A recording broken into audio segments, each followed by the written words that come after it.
ఆలోచనకి ఇంకా వస్తలేరు. ఎక్కడ వస్తున్నారు? అధినేత నుంచి కింది స్థాయి నాయకుడి వరకు కూడా ఎవరు కూడా పశ్చాత్తాపడతలేరు. ఎవరు కూడా ప్రజలకు మరి తెలంగాణ ఇచ్చిందొకరు, తెచ్చినామన్న మేము 10 ఏళ్ళ అధికారంలో ఉన్నాం, మరి మేము ప్రజలను ఎంత కష్టపెట్టినాము, ఎంత మభ్య పెట్టినాము అనేది ఏ నాయకుడన్నా బయటకు వచ్చి క్షమాపణ అడుగుతున్నాడా?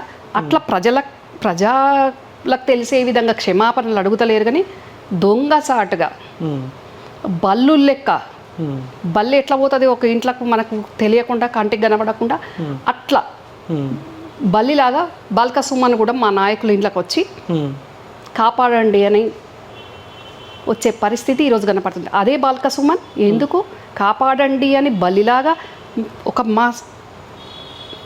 అతి ముఖ్యమైన నాయకుని దగ్గరికి వచ్చి కాళ్ళు పట్టుకునే పరిస్థితి, మా నాయకుని అపాయింట్మెంట్ లేదు, మా నాయకునికి తెలియదు, అట్లా వచ్చేసి నువ్వు కాపాడమని దొంగచాటుగా 4 గోడలలో మొరబెట్టుకునే అవసరం ఏంది? ప్రజాక్షేత్రంలోకి రా, ప్రజలను అడుగు క్షమాపణ. బాల్క సుమన్ మీ పార్టీ వాళ్ళ దగ్గరికి వచ్చి కాళ్ళ మీద పడతా ఉన్నాడు.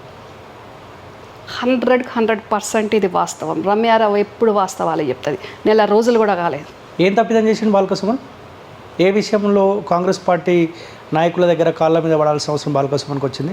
బాల్క సుమన్ అడగాలి. ఇప్పుడు నా దగ్గర నుంచి వెళ్ళి మీరు ఇమీడియట్గా బాల్క సుమన్ ఎక్కడున్నాడో, చెన్నూరులో ఉన్నాడా, హైదరాబాద్లో ఉన్నాడా, ఇంకెక్కడున్నా బాల్క సుమన్ ఇమీడియట్గా అడగండి దీని మీద.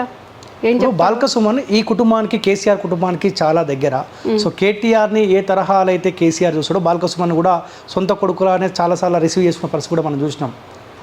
ఎందుకు కాంగ్రెస్ పార్టీ తోటి బాల్క సుమన్కి ఏం అవసరం పడి ఉంటుందని మీరు అనుకుంటా ఉన్నారు? అవును, అధికారం ఉన్నప్పుడు అధికారంతో వచ్చిన అహంకారంతో అక్కడ ఉన్న నాయకులు బాల్క సుమన్ కానివ్వండి, ప్రతి ఒక్కరు చాలామంది చిట్టా ఉంది, ఎవరెవరిని కలుస్తున్నారు, ఎవరెవరిని కళ్ళ మీద పడుతున్నారు, బతిమలాడుకున్నారు, అన్నీ నేను అవసరమైనప్పుడు బయట పెడతా. ఇప్పుడు ఇది ఒక్కటి సందర్భం వచ్చింది కాబట్టి చెప్తున్నా. అంటే అప్పుడు అధికార మదంతో తప్పులు చేస్తుంటేనే కదా ఈరోజు మా నాయకుని దగ్గరికి వచ్చి, చాలా సీనియర్ నాయకుని దగ్గరికి వచ్చి ఆ నాయకునికి తెలియకుండా అసలు వీడిని ఎవడు రానిచ్చిండ్రా ఇంట్లోకి, వీడెందుకు వచ్చిండు నా దగ్గరికి, వీడిని అసలు ఎవడికి రానిచ్చిండ్రా ఇంట్లోకి అని మా నాయకుడు చాలా కోపానికి వచ్చిండు, చీదరించుకున్నాడు. ఒక్క సెకండ్ కూడా 0.1% కూడా మా నాయకుడు ఎంటర్టైన్ చేయలేదు బాల్క సుమన్ని. కానీ కేసీఆర్ తెలియకుండా బాల్క సుమన్ మీ నాయకుల దగ్గరికి వచ్చే అవకాశం ఉంటుంది మీరు డెఫినెట్గా 100% ఉంటుంది. చేసినవన్నీ తప్పులే కాబట్టి, విపరీతమైన అరాచకం కాబట్టి, విపరీతమైన అవినీతి కాబట్టి, అవన్నీ కేసుల నుంచి తప్పించుకోవాలన్నా, అవినీతి బయటపడొద్దన్నా రక్షణ కావాలి కాబట్టి ఏమైతే అయింది మరి ఉద్యమంలో ఎంతమంది 1200 మంది ప్రాణాలు బాల్క సుమన్ మనందరం చూస్తున్నాక ప్రాణాలు పోయినాయి. ఎందుకంత నీ ప్రాణ భయం?